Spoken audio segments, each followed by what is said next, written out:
Assalamualaikum warahmatullahi wabarakatuh. Salam dan bahagia Bapak Ibu guru hebat. Salam guru penggerak.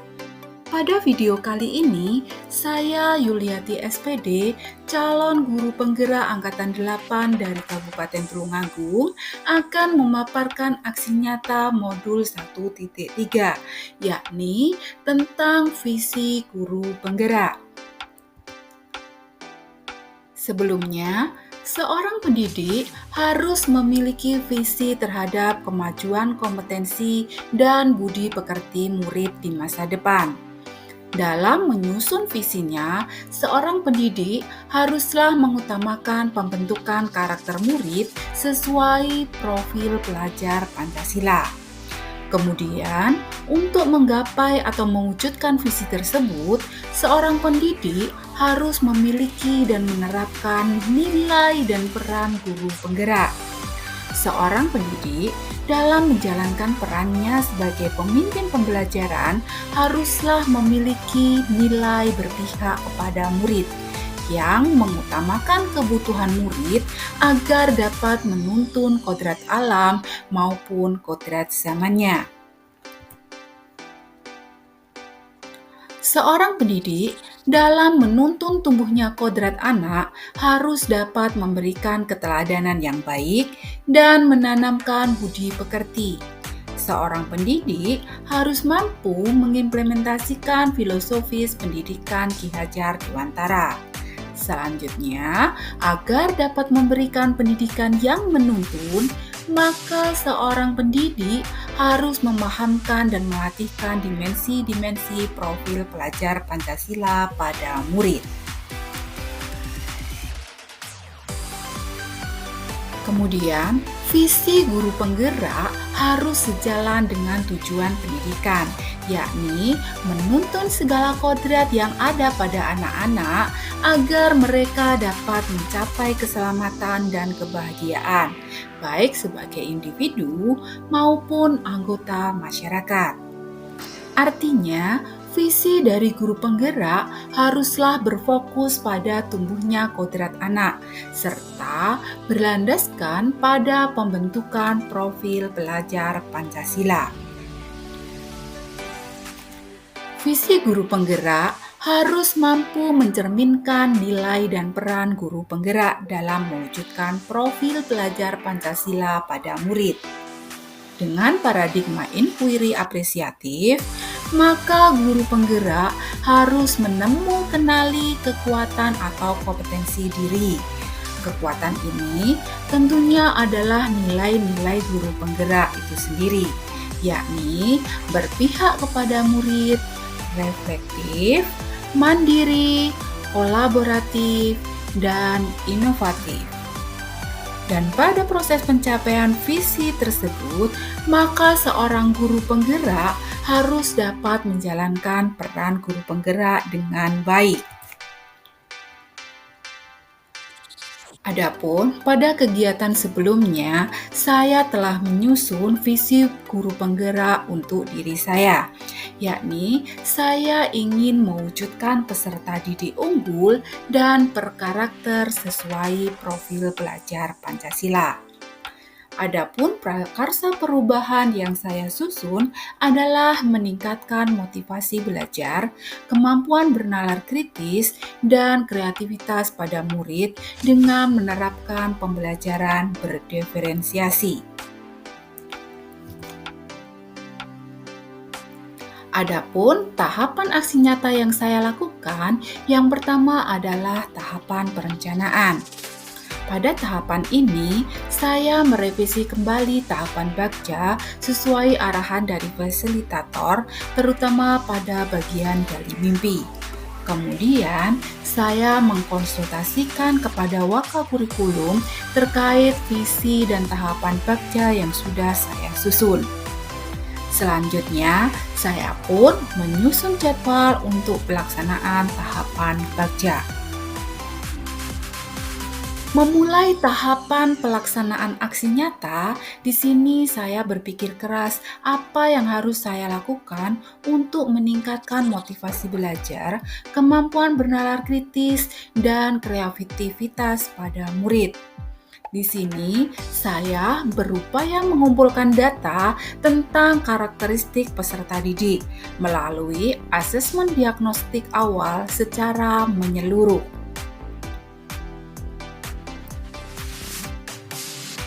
Ini adalah beberapa instrumen dari asesmen diagnostik kebutuhan murid yang telah saya susun. Yang pertama, saya membuat asesmen diagnostik berupa kuis. Hal ini ditujukan untuk mengetahui kesiapan belajar murid. Kemudian, saya pun memberikan asesmen tentang tentang pribadi murid. Hal ini ditujukan untuk lebih memahami karakter pribadi murid. Selanjutnya, saya pun melaksanakan asesmen diagnostik kompetensi awal untuk mendukung hasil kuis. Di sini, saya melalui Google Form, saya mengukur kemampuan awal si murid terhadap materi yang akan diajarkan. Kemudian, saya pun melengkapi data dengan melakukan wawancara dari gaya belajar murid. Adapun semua instrumen ini ada pada scan barcode yang ada di pojok ini ya. Tahapan selanjutnya, saya melakukan diskusi dan koordinasi dengan kepala sekolah dan wakil kepala sekolah terkait upaya yang dapat dilakukan untuk meningkatkan motivasi belajar, kemampuan bernalar kritis, dan kreativitas pada murid. Tahapan selanjutnya adalah mencari referensi praktik baik tentang cara meningkatkan motivasi belajar, kemampuan bernalar kritis, dan kreativitas peserta didik melalui penerapan pembelajaran berdiferensiasi. Di sini, saya menyimak dan mengamati penerapan pembelajaran berdiferensiasi oleh Bapak Keli Yan Pradana, yakni guru inspiratif tahun 2022, dan mempelajari modul ajar berdiferensiasi yang telah disusunnya.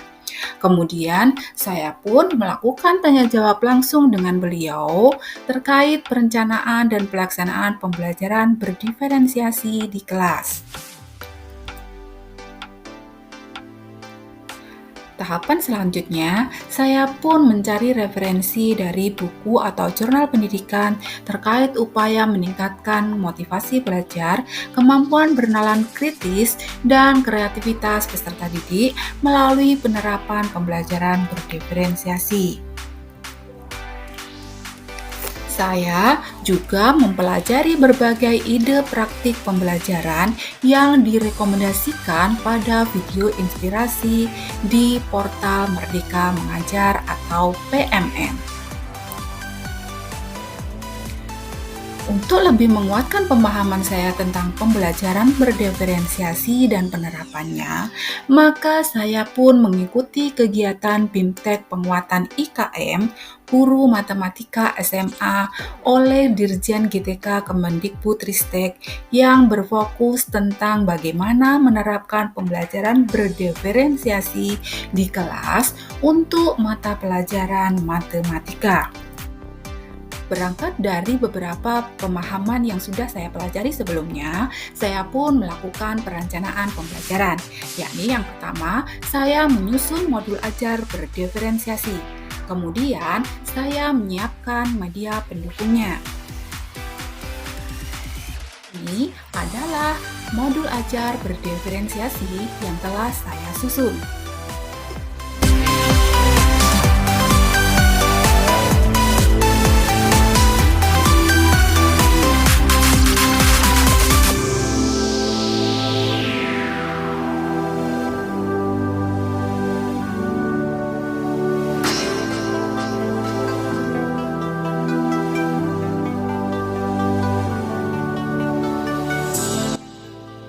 Selanjutnya ini adalah media pendukung yang telah saya siapkan.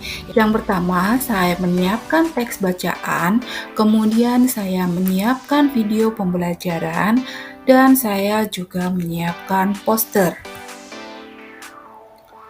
Selanjutnya, saya melakukan koordinasi dengan rekan sejawat dan kepala sekolah. Di sini, kepala sekolah akan bertindak sebagai supervisor dan memberikan umpan balik pelaksanaan pembelajaran di kelas. Kemudian, saya pun berkoordinasi dengan rekan guru sejawat untuk bertindak sebagai observer yang nantinya juga akan bertindak sebagai pemberi umpan balik dalam pelaksanaan pembelajaran di kelas.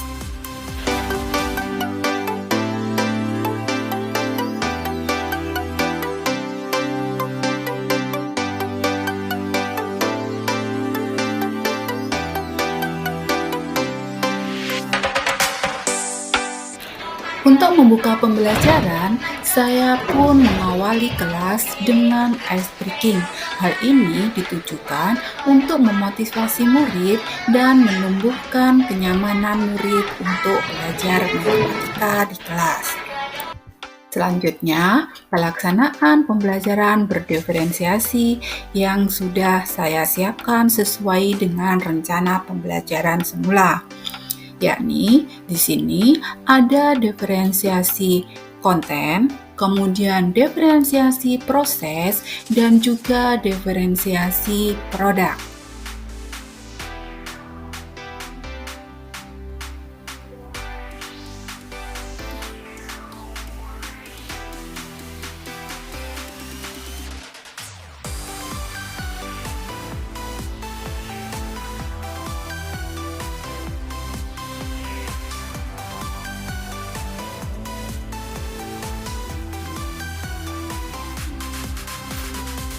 Oke, selanjutnya dari apa yang sudah saya laksanakan di kelas, saya mendapatkan beberapa tantangan. Di antaranya, masih ada murid yang belum percaya diri untuk mengungkapkan pendapat, bertanya, maupun memberi tanggapan, juga mempresentasikan hasil belajarnya di depan kelas. Kemudian, tantangan yang kedua, meski sudah diberikan kebebasan dalam pengerjaan tugas, ternyata murid masih cenderung memilih membuat tugasnya dalam bentuk grafik dan diagram. Adapun solusi yang saya ambil untuk mengatasi tantangan tersebut pada pertemuan selanjutnya, yakni adalah lebih sering melakukan kegiatan diskusi, tanya jawab, dan presentasi. Hal ini ditujukan untuk melatih dan mengembangkan kepercayaan diri murid dalam berbicara di depan kelas dan terbiasa melakukan presentasi. Upaya yang kedua, yakni dengan lebih sering mengenalkan beragam bentuk produk yang dapat mereka gunakan dalam menunjukkan atau mempresentasikan pemahaman atau hasil belajarnya. Dengan harapan, anak akan termotivasi dan terlatih untuk lebih kreatif dan bernalar kritis dalam menghasilkan suatu produk.